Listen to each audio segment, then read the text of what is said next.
ವೇದಿಕೆ ಮುಂದೆ ಇರುವಂತಹ ಅತಿ ಗಣ್ಯರೇ, ನಿಮ್ಮೆಲ್ಲರಿಗೂ ನಮಸ್ಕಾರ. ನಾನಿಲ್ಲಿ ಒಬ್ಬ ಗೋಲ್ಡನ್ ಸ್ಟಾರ್ ಆಗಿ ಬಂದಿಲ್ಲ, ನಾನು ವಿಷ್ಣು ಸರ್ ಅವರ ಅಭಿಮಾನಿಯಾಗಿ ಬಂದಿದ್ದೀನಿ.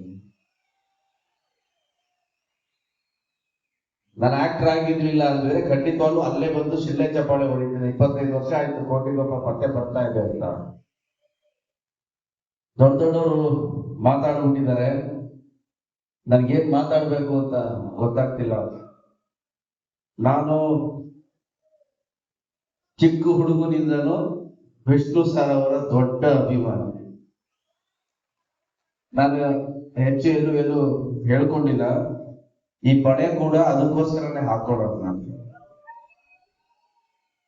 ನೀವು ನನ್ನ ಹೀರೋ ಆದ್ಮೇಲಲ್ಲ, ನಾನು ಯಾವಾಗ ಕಾಮಿಡಿ ಟೈಮ್ ಮಾಡ್ತಿದ್ದೋ ಇಲ್ಲ ನನ್ನ ಯಾವುದು ಸೀರಿಯಲ್ ನೋಡಿದ್ರು ಕೂಡ ಕೈಯಲ್ಲಿ ಒಂದು ಬಳೆ ಇದ್ದೇ ಇರುತ್ತೆ. ಅಷ್ಟು ಫ್ಯಾನ್ ನಾನು ಅವ್ರಿಗೆ. ಅವರ ಪ್ರತಿಯೊಂದು ಸಿನಿಮಾ, ನಾನು ಅವಾಗ 7th ಸ್ಟ್ಯಾಂಡರ್ಡು, ಹೈಸ್ಕೂಲು, ಆ ಟೈಮಲ್ಲಿ ನನ್ನ ಶತ್ರು, ನಿಷ್ಕರ್ಷ, ಸಂಘರ್ಷ, ಕೋಟಿಗೊಬ್ಬ, ಹಾಲುಂಡ ತವರು ಸಿನಿಮಾದೊಂದು ಇನ್ಸಿಡೆಂಟ್ ಹೇಳ್ಬೇಕು. ನಾನು Kalpana theatre release, you ask me 90s ಅಲ್ಲಿ ವಿಷ್ಣು ಸರ್ದು ಯಾವ್ಯಾವ ಪಿಕ್ಚರ್ ಯಾವ್ಯಾವ ಥಿಯೇಟರ್ ರಿಲೀಸ್ ಆಯ್ತು ಅಂದ್ರೆ ನಾನು ಕಣ್ಣು ಮುಚ್ಕೊಂಡು ಹೇಳ್ತೀನಿ. ನನ್ನ ಶತ್ರು ಮೇನಕ, ಹಾಲುಂಡ ತವರು ಕಲ್ಪನಾ, ಯಾವ ಪಿಕ್ಚರ್, ಸಂಘರ್ಷ ಅಭಿನಯ ಥಿಯೇಟರ್, ಅವಾಗ ಅಭಿನಯ ಥಿಯೇಟರ್ ರಿಲೀಸ್ ಆಗಿತ್ತು. ಸೊ ಅಷ್ಟು ಅಭಿಮಾನಿ ನಾನು. ಹಾಲುಂಡ ತವರು ಸಿನಿಮಾ ಸ್ಕೂಲ್ ಬಂದ್ಕೊಟ್ಟು ಬಂದು ನೋಡ್ತಾ ಇದ್ದೀನಿ. ಆ ಸಿನಿಮಾ ಅಲ್ಲಿ ವಿಷ್ಣು ಸರ್ ಹೋಗ್ಬಿಡ್ತಾರೆ ಅರ್ಧ ಪಿಕ್ಚರ್ಗೆ. ಅವ್ರು ಹೋಗಿದ ತಕ್ಷಣ ಥಿಯೇಟರ್ ಆಚೆ ಬಂದ್ಬಿಟ್ಟೆ ನಾನು. ಏನ್ರಿ ಇದ್ ಮಾಡ್ತಾರೆ ಇವರು ಅಂತ. ಸೊ ಆ ಥರದೊಬ್ಬ ಫ್ಯಾನ್ ನಾನು. ನನಗೆ ಹೆಚ್ಚು ಅವ್ರ ಜೊತೆ ಕಾಲ ಕಳೆಯುವಂತ ಅಂತ ಒಂದು ಒಳ್ಳೆ ಅವಕಾಶ ಸಿಕ್ಕಿಲ್ಲ. ಬಟ್ ನಾನು ಹೀರೋ ಆದ್ಮೇಲೆ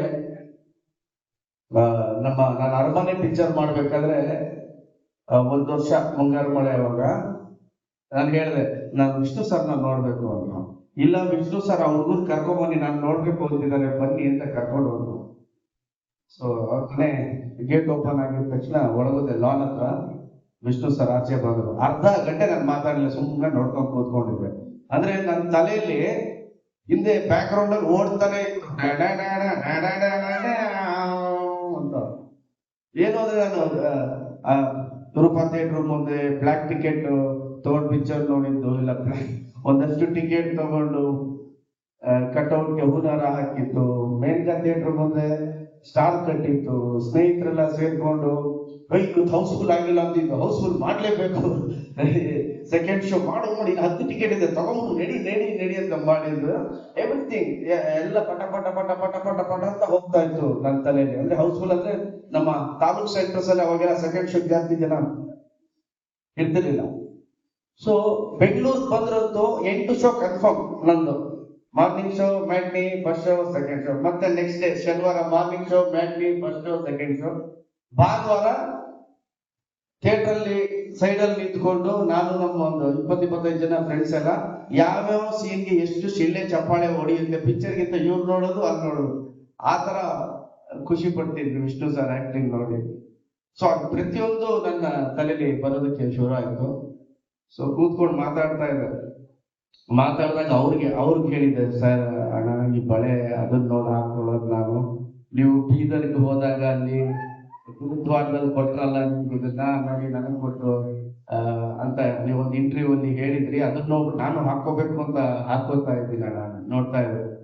ಕೊನೆಗೊಂದು ವಿಷಯ ಹೇಳೋದು, ಸಂತೋಷವಾಗಿ ಕಾಣಿಸ್ಕೊಳ್ಳೋದು ಬೇರೆ, ಸಂತೋಷವಾಗಿ ಇರೋದು ಬೇರೆ.